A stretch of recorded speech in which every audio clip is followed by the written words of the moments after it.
नमस्कार, राजस्थान समता मंच में आपका स्वागत है। 2024 लोकसभा चुनाव का परिणाम हमारे बीच आ चुका है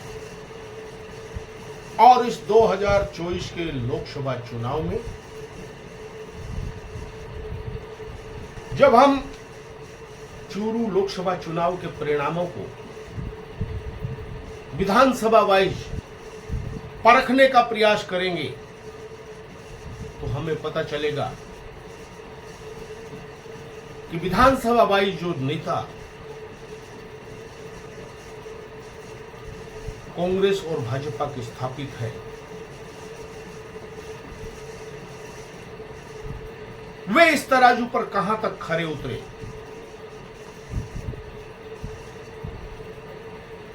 तो राहुल कस्वा जो 72,737 वोटों से चुनाव जीते हैं,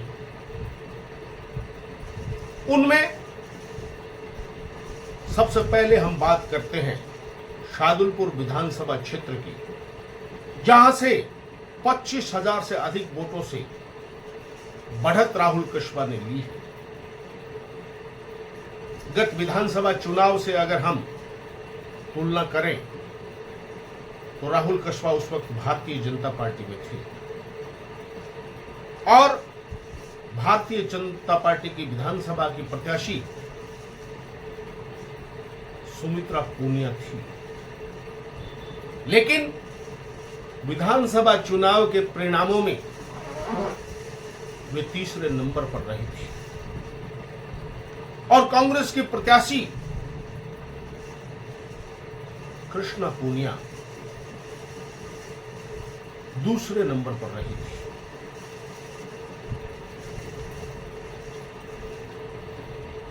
शादुलपुर विधानसभा क्षेत्र से जो 25,000 से अधिक वोटों की लीड राहुल कस्वा को मिली, उसमें कृष्णा पूनिया का भी बहुत बड़ा योगदान देखने को मिला। अगर कृष्णा पूनिया राहुल कस्वा के साथ कंधे से कंधा मिलाकर नहीं लगी हुई होती तो 25,000 से अधिक मतों की लीड शायद संभव नहीं थी। 637 वोटों की जो लीड जो सर्वाधिक है चूरू लोकसभा क्षेत्र में, वो संभव नहीं थी, क्योंकि राहुल कस्वा का दमखम विधानसभा चुनाव में जगजाहिर हुआ था। कृष्णा पूनिया अपने अभियान में इस राजनीतिक तराजू पर निश्चित रूप से खरी उतरी और राहुल कस्वा और कृष्णा पूनिया के साझा प्रयासों से वो शादुलपुर, जहां से राहुल कस्वा भी वहां के निवासी थे और भारतीय जनता पार्टी के प्रत्याशी देवेंद्र झाझड़िया भी शादुलपुर के ही निवासी थे, वहां से 25,000 की लीड कृष्णा पूनिया के लिए पीठ ठोकने वाली हो सकती है या यूं कहें हुई है। उसके बाद हम बात करते हैं नौहर विधानसभा क्षेत्र की, जहां से कांग्रेस के विधायक हैं अमित चाचाण। अमित चाचाण गत विधानसभा क्षेत्र के चुनावों में स्वयं इतने वोटों से जीतकर विधानसभा नहीं पहुंचे थे जितना कि राहुल कस्वा को बढ़त मिली है। 17,314 वोटों से राहुल कस्वा को नौहर विधानसभा क्षेत्र से बढ़त मिली है और नौहर विधानसभा क्षेत्र चूरू लोकसभा क्षेत्र के परिणामों में बढ़त में दूसरे नंबर पर रहा। तो ये कहा जा सकता है कि इस राजनीतिक तराजू में अमित चाचाण पाक दामन साफ होकर निकले हैं। बढ़त बढ़ने का कारण तो राहुल कस्बा का अपना व्यक्तिगत समाज के लोगों का शामिल होना भी हो सकता है, लेकिन अमित चाचान निश्चित रूप से इस चुनावी दंगल में पाक दामन साफ होकर निकले हैं। तीसरे नंबर पर जो बढ़त का सिलसिला रहा वो चूरू विधानसभा क्षेत्र रहा, और चूरू विधानसभा क्षेत्र में कांग्रेस के रफीक मंडेलिया, जो गत विधानसभा चुनाव में भारतीय जनता पार्टी के हरलाल सारण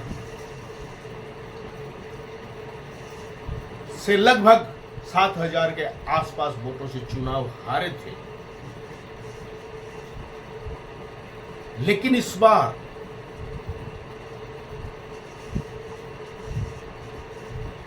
चूरू से राहुल कस्बा ने 16,878 वोटों की लीड प्राप्त की है,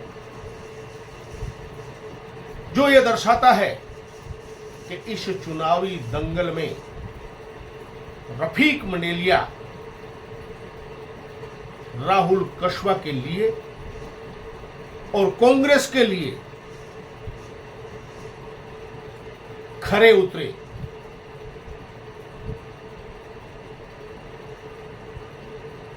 बढ़त जो बढ़ी है, जो 7,000 से रफीक मंडेलिया हार गए थे, उसके पीछे एक कारण तो हरलाल सारण का स्वयं जाट होना भी दिखाई देता है।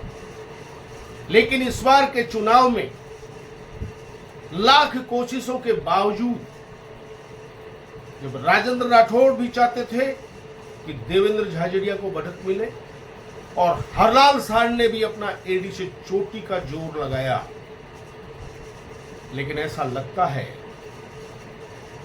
कि जाट समाज ने हरलाल सारण की एक नहीं सुनी। उनके दिमाग में जो राहुल कस्बा सामंतवाद का प्रतीक राठौड़ को बताते रहे, वो मुद्दा ज्यादा हावी रहा। हम अगर वैसे देखें तो चूंकि 16,800 वोट ये और 7,000 जिनसे हरलाल सारण जीते थे, तो ये 25,000 वोटों का 3 महीने के भीतर इधर से उधर होना रफीक मंडेलिया के लिए तो पीठ ठोकने की बात है ही, लेकिन हरलाल सारण के लिए ये क्या है? क्या हरलाल सारण राठौड़ के आशीर्वाद से सिर्फ विधायक है? समाज में उनकी कोई सुनता नहीं, पता नहीं, लेकिन अगर मतों पे नजर डालें ऐसा दिखाई दे रहा है। हालांकि ये भी सत्य है कि हरलाल सारण ने अपनी एडी से चोटी का जोर लगाया, लेकिन समाज उनके साथ नहीं आया। चौथे नंबर पर सरदार शहर विधानसभा क्षेत्र। सरदार शहर विधानसभा क्षेत्र में अनिल शर्मा, जो कि स्वर्गीय भंवरलाल शर्मा के पुत्र हैं, वे विधायक हैं।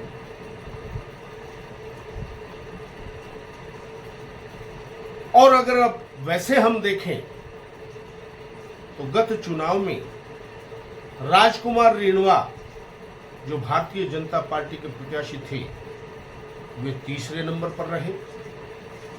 उन्हें लगभग 52,000 के आसपास वोट मिले। और राजकरण चौधरी, जो निर्दलीय चुनाव लड़े थे और उनको 74,000 के आसपास वोट आए थे और उन्होंने इस बार भारतीय जनता पार्टी का दामन भी थाम लिया था। तो दोनों के वोट अगर जोड़ के देखना तो फिर ये वोट 1 लाख से ऊपर होते हैं। लेकिन झाझड़िया को 80,368 के करीब वोट मिले। चूंकि राजनीतिक जानकारी मानते हैं कि राजकुमार रेणुआ को जो वोट मिले थे तो वो वोट थे जो डेडिकेट भारतीय जनता पार्टी के मतदाता थे। अब सवाल उठता है कि राजकरण चौधरी, अशोक पींचा और उस वक्त जितने भी लोगों को कांग्रेस या भारतीय जनता पार्टी ने निष्कासित किया था, उन सब ने भारतीय जनता पार्टी का दामन जयपुर जाकर थामा था। तो सवाल यहां ये पैदा होता है कि लोकसभा चुनाव के इस तराजू में अशोक पींचा, राजकरण चौधरी और उनकी पूरी टीम क्या खाली रही?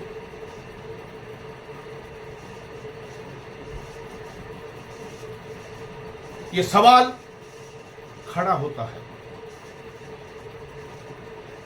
इन सब के बावजूद भी 12,284 वोटों से राहुल कस्बा आगे रहे। हालांकि जितने वोटों से अनिल शर्मा ने चुनाव जीता था उससे हम अगर तुलना करें तो ये वोट निश्चित रूप से कम है और कुछ पूरे लोकसभा क्षेत्र में ही जो मतदान कम हुआ उसका भी असर हम इसे कह सकते हैं।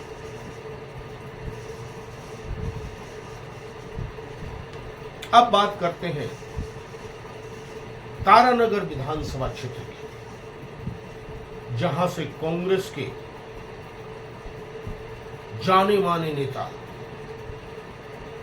3 बार लोकसभा के सांसद रहे, 3 बार राज्यसभा के सांसद रहे, सरदार शहर से विधायक रहे, 2018 में तारानगर से विधायक रहे और 2023 का विधायक का जो तारानगर का चुनाव था वो तो राजस्थान में हॉट सीट के रूप में देखा गया। और इस चुनाव में यही वो चुनाव है जिसके चलते राजेंद्र राठौड़ और राहुल कस्बा के बीच की दूरियां बढ़ती चली गई। ये आरोप लगे कि राहुल कस्बा और उसके परिवार ने राजेंद्र राठौड़ को हराने के लिए नरेंद्र बुडानिया को वोट दिलाए। तो जब हम इस 2024 के लोकसभा चुनाव में राजनीतिक तराजू पर नरेंद्र बुडानिया को तोलते हैं तो सवाल पैदा होता है कि इतने बड़े कदकाठी के नेता, भावी मुख्यमंत्री का स्वप्न देखने वाले नरेंद्र बुडानिया के क्षेत्र में राहुल कस्बा केवल 3400 वोटों से आगे रहे,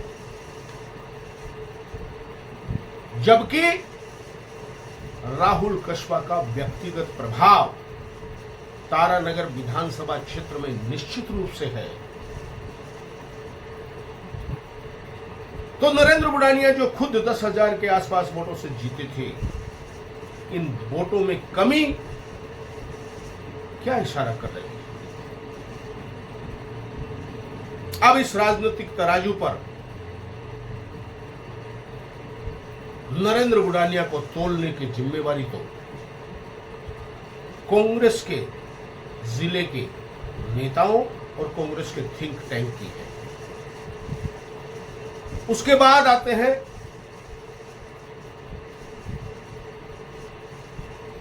सुजानगढ़ विधानसभा क्षेत्र।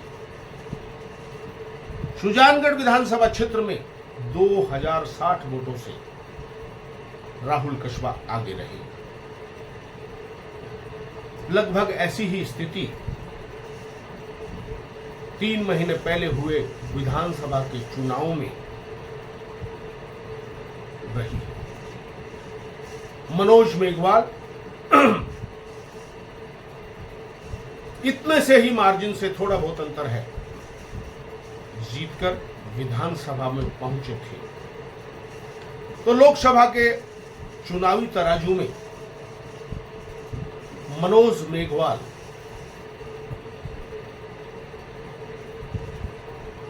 एक प्रकार से निर्विवादित और खरे नजर आते हैं। 2 विधानसभा क्षेत्र ऐसी रही, रतनगढ़ और भादरा, जहां से कांग्रेस के राहुल कस्बा बढ़त के स्थान पर घटत में रहे, यानी देवेंद्र झाझड़िया से पीछे रहे। रतनगढ़ विधानसभा जहां से पूषाराम गोदारा, इत्तेफाक से वो राहुल कस्बा के स्वजातीय भी हैं, लगभग 30,000 वोटों से, यानी जिले के 6 विधानसभा क्षेत्रों में सर्वाधिक वोटों से चुनाव जीतकर विधानसभा में पहुंचे थे। तो 3 महीने में ऐसा क्या हुआ कि 30,000 वोटों से जीतने वाले पूषाराम गोदारा के क्षेत्र रतनगढ़ में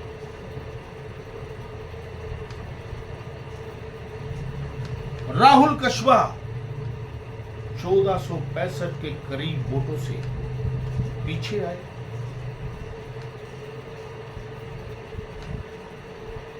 क्या 3 महीने में अभिनेश महर्षि का कद फिर से बढ़ गया? ये सवाल पैदा होता है वोटों की गणित को देखकर। तो चूरू लोकसभा चुनाव के इस तराजू में तोलने पर पूषाराम गोदारा कहां ठहरते हैं? क्योंकि 3 महीने पहले जो पूषाराम गोदारा 30,000 वोटों से जीते थे, 3 महीने बाद लोकसभा चुनाव में अगर 1465 यानी 1500 के करीब वोटों से कांग्रेस वहां से पीछे रहती है, तो ये चिंता का सबब बनने वाली बात है। भादरा विधानसभा क्षेत्र में चूंकि विधायक भारतीय जनता पार्टी का है, क्योंकि 8 विधानसभा क्षेत्रों में से 2 में ही भारतीय जनता पार्टी के विधायक हैं, चूरू और भादरा।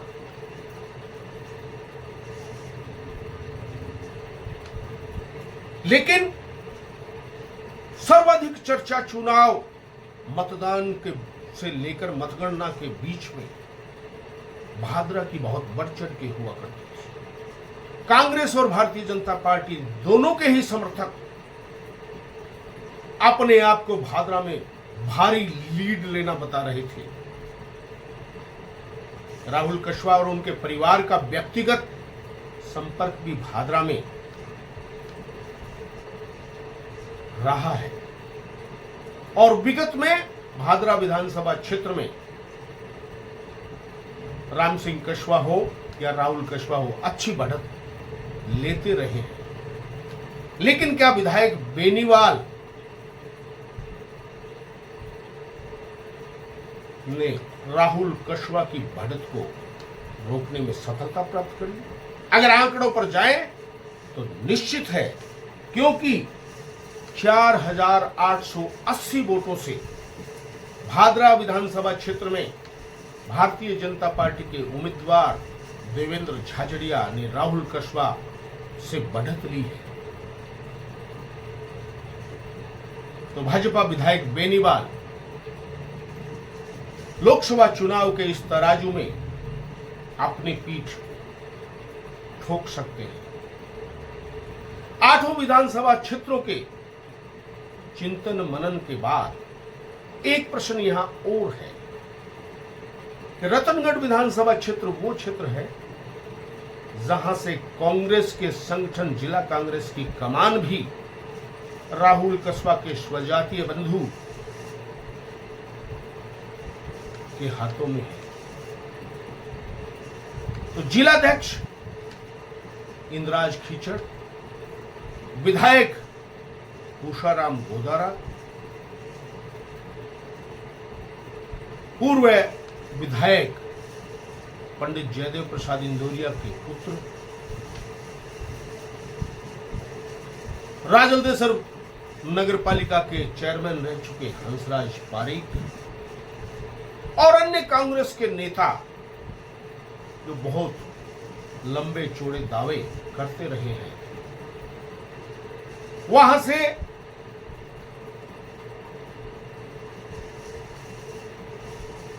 कांग्रेस का पीछे आना